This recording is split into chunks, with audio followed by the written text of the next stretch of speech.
You may find your old neighborhood to be much as it was, or you may have no interest in going back. But if you lived in a place like Gratiot and 7 Mile, memories are the only road home. And I looked around to see who said that. Back in the 1950s, they were students at Assumption Grotto Grade School. The worst thing that happened with the nuns was when they switched from yardsticks to meter sticks, because it increased their range 3 inches. During their monthly lunches in the suburbs, they swapped stories about the old Detroit neighborhood. Visual references have vanished. When we leave here, we feel so much younger than when we came in. We were talking about our youth. But what about the place of their youth? I asked 3 of them to go back: Alan Gall, Gary Petrus, and Ron Slongo. Remember when there was a Kinsel's? Yes. Yeah. Kinsel's before it became Cunningham's? Wow, Gary, remember we can walk down these streets? This was our neighborhood.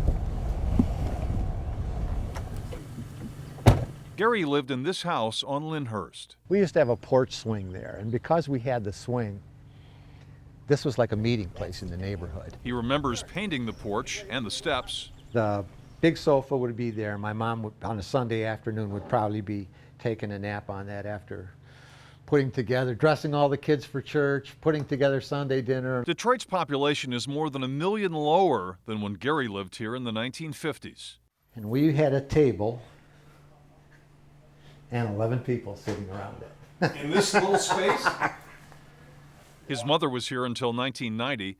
Gary believes the house has been vacant since 1999. And you see this now, and it looks like, Christ, it looks like it's going back to nature. Heartbreaking, really. After that visit, we needed a lift. We got it when Ron stopped by his old house on Hickory Street. It looks good. It looks good.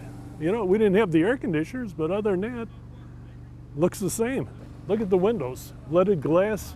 But Gittrey Street, where Alan grew up, is surrounded by a meadow. Wow. This is it. Home sweet home. Home sweet home. Just about all the houses are gone, but Alan can still see his old neighborhood. There was Mr. Beardmore, the Lantinis, the Rakoviches, the Antons, the Cornishes. Kids were playing constantly.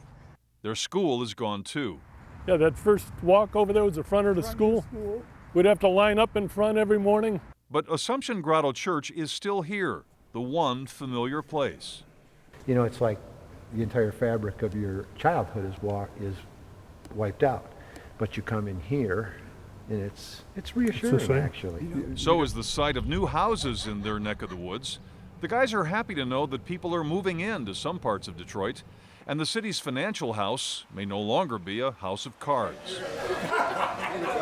Meanwhile, they'll keep savoring the memories of growing up in a great city. Oh, I want to see it to be vibrant. I want to be able to have my grandkids see Detroit the way I saw it. And I think it can happen. I'm Roger Weber, Local 4.